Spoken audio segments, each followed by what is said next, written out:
So today, just like my other trainings, what I like to do is to go through the 9 on the list, and then I will deep dive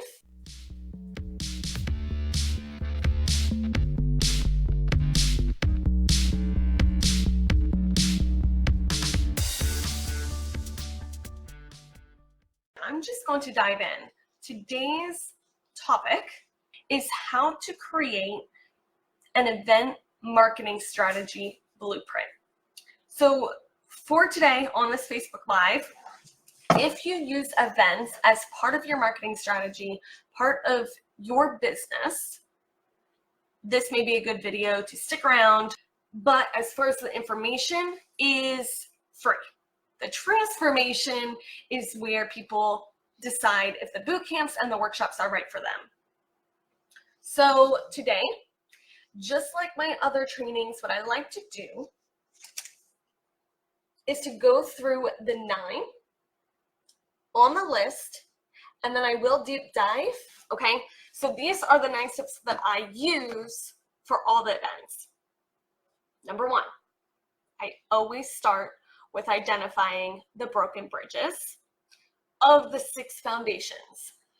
My program, I base it off of the same 6 foundations to optimize your event results. Strategy, your logistics, your outreach, your nurturing, your sales, and your metrics. Okay? So that's number 1. Number 2, define your 6 W's of why you're doing the event in the first place. This is covered in my entire free chapter that I give it away. I give the strategy chapter for free because it is so critical to assess if events are right for you for your marketing plan. So please, if you don't have that already, I will drop where you can get that. It's a free assessment first, and then I give you that strategy chapter. And what is covered really in that full chapter is things like identifying your target audience. Where is this target audience? Why are we doing the event? Who is needed to make this event happen? What logistically has to happen to make this event at least happen? Number 2 is really pass that chapter 1, that whole strategy chapter. So step number 3, please do this next, is to rank what I call the 7 C's of event ROI. So the 7 C's of event ROI, again, I have these in my private groups, in the masterminds and events at a very high level. What we're looking to identify in this phase are your objectives of why you're doing the event. So these are things like your cash flow, your community connection. Are you doing the event for credibility? Are you participating in the event to be a part of your customer journey? Your 7 C's, again, this is all part of my process that I do every single time. And you want to first identify and rank them because each event may have a different ranking system. You may be doing one event for revenue, for cash flow, first and foremost. You may be doing another event specifically for credibility. And if you're doing an event to boost your credibility, that is going to have a much different event marketing strategy than if your ranking system is to bring in cash flow and a part of your customer journey, which may be lead generation. Okay, so step number 3 is to actually rank those 7 C's. If you're not clear of what those 7 C's are, I have other videos, I have other trainings, I have them, and I want you to understand them. So I will send that also in the link. All of this is in my free group. Okay, number 4. Now that you have actually identified those objectives of the 7 C's, you can now take that customer journey. Next, what you want to do is take a look at the pre, during, and post-event customer journey. there's not much of a marketing strategy if you're not clear of what you want them to do. And so that pre, during, and post customer journey is critical. Otherwise, what happens is your messaging and your outreach and your nurturing doesn't have a clear map if you don't have a clear understanding of what that looks like. So once you can rank your 7 C's, then you know how you want to map out that customer journey of why you're using the event in the first place. And then we can actually start to list out our goals. A lot of people might start with the goals, but without your clear objectives and without your clear customer journey, how can you rank your goals?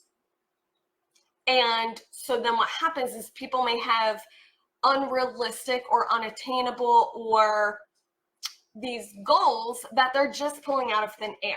So that is why I'm going through step by step in the order that I go in. Because even though each of these 9 steps work for each and every event that I help manage or run, what makes each unique event different is how these 9 steps are actually executed. Okay?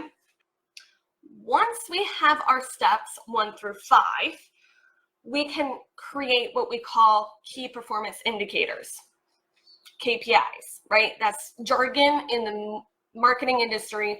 All that you need to know is, now that you know what your goals are, how are you going to keep yourself accountable to those goals? That's what a KPI is. Why it's called key performance indicators? All you need to know is number 6 is, how am I going to know if I'm on track to reach my goals? Define your KPI, how you're going to track it, that you're actually attaining those goals, and that you can actually start assessing and analyzing how close to your goals. So for instance, if your goal is credibility for your event, before your event, you may want to get on 4 different credible podcasts that is also in front of your target audience. That is your goal. Your objective is credibility. The goal is to get on 4 podcasts before your event. And the KPI is, well, I'm now on 2 out of my 4. So you're halfway there. Does that make sense to everybody? You can't really get to step number 6 of creating your tracking system if you don't know what your goals are.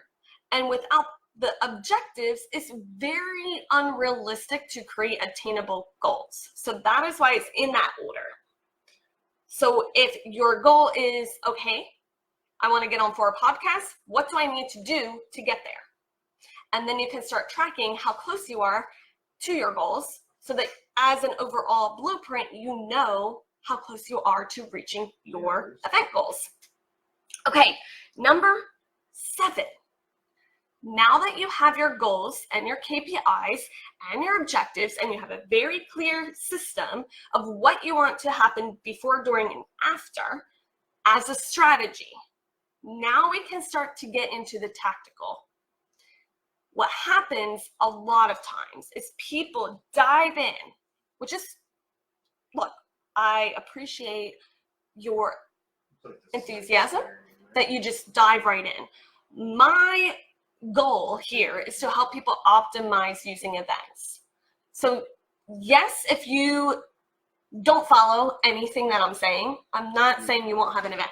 I'm not saying what you're doing won't allow you to use events, but going through these systems helps you to become more productive, become more efficient, and actually optimize those results.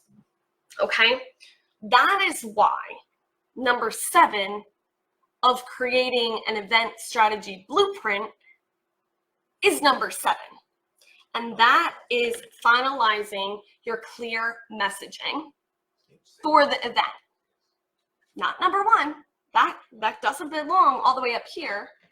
Because until you pass through these other steps and you know what your goals are and you know what your objectives are, and now you know where your target audience is because you've done each of these steps prior, now you have a much better understanding of what your messaging for the event should be.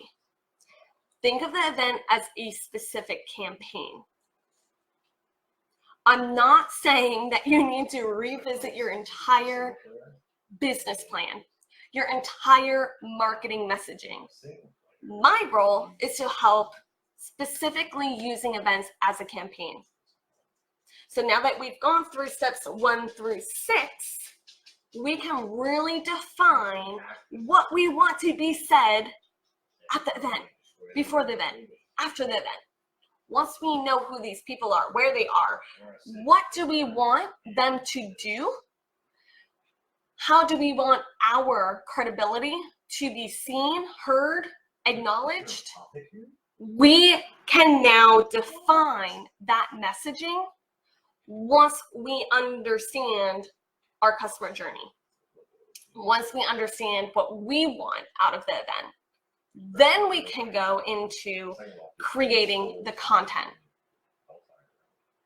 Not beforehand. Whatever your execution looks like will look different than everybody else. But now, this is where it gets really fun. Step number 8. Working out your event marketing strategy blueprint is to define your outreach and your nurturing sequences.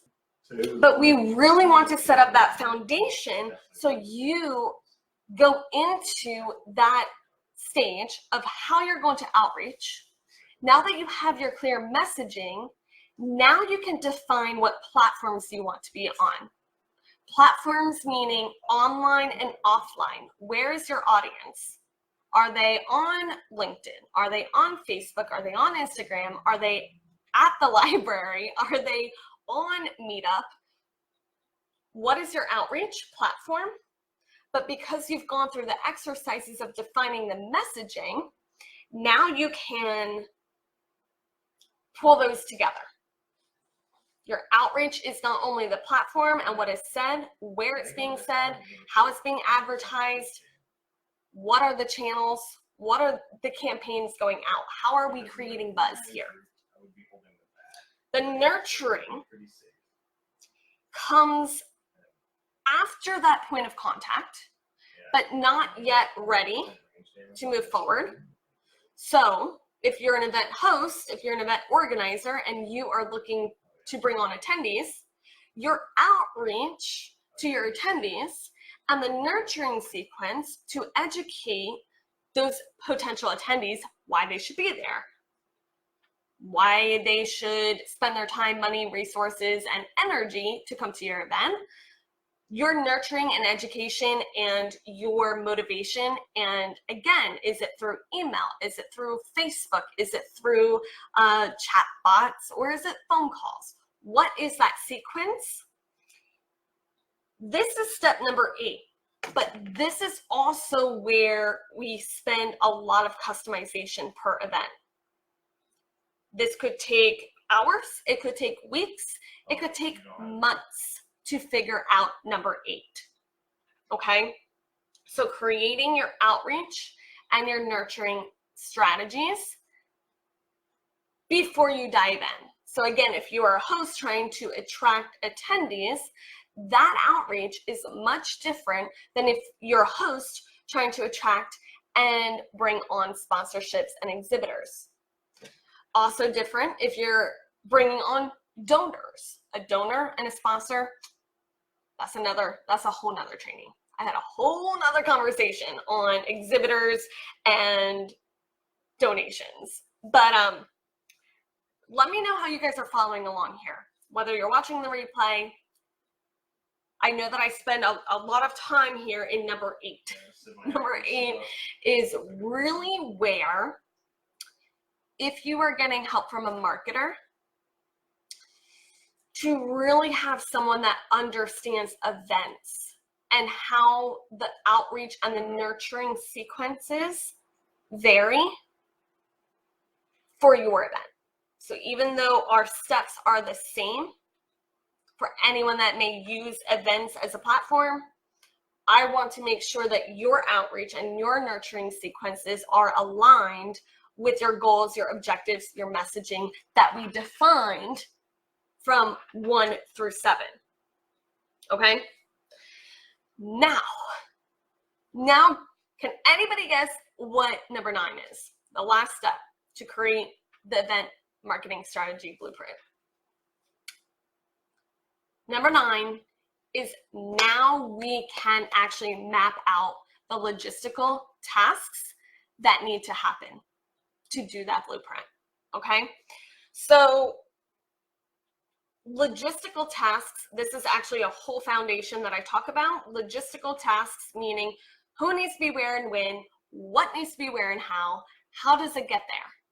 What happens is logistical planners, event planners, are amazing at making sure a lot of the what gets where it needs to be and who needs to be where and when. This is where my career started. It's where a lot of corporate event planners and logistical planners really spend a lot of their focus. Then we have event producers, we have marketing agencies, we have events that go in and help you create an event marketing strategy. What I like to do is bridge that gap. Okay, so we have a logistical planning that has to happen, but then we also have how are we going to market the event? My love and my specialty is working with the companies and the brands that are actually exhibiting and investing into that opportunity, into that event, okay? So if we are a company and we are now exhibiting and we're investing a lot of the time, resources, and our marketing, we want to make sure that it's aligned, and we need to make sure that everyone on the marketing team knows what needs to be created, what content now has to be created, what email campaigns have to be created, what social media has to be created, what landing pages. And if you're a host, your field of responsibilities are much different than if you're a presenter, a speaker, an exhibitor, right? So depending on your role of the event, why you're doing the event, your objectives of the event, your goals of the event, your messaging, who's on your team, who is coming on board to make all of this happen, all of that together combined is how we can then lay out number 9. And number 9 is now logistically putting together that blueprint. I'm going to hold this up here. Again, I have these in my masterclass. We go through how to attack each one of these so that you can actually learn how to apply it into your own event. That way. Can you see them all? Right? Okay. So let me read them off again. How to create an event marketing blueprint. This works whether you are an event host, an event organizer. My niche really is working with people, brands that are exhibiting at the events. And I follow these steps to get a clear blueprint before moving forward.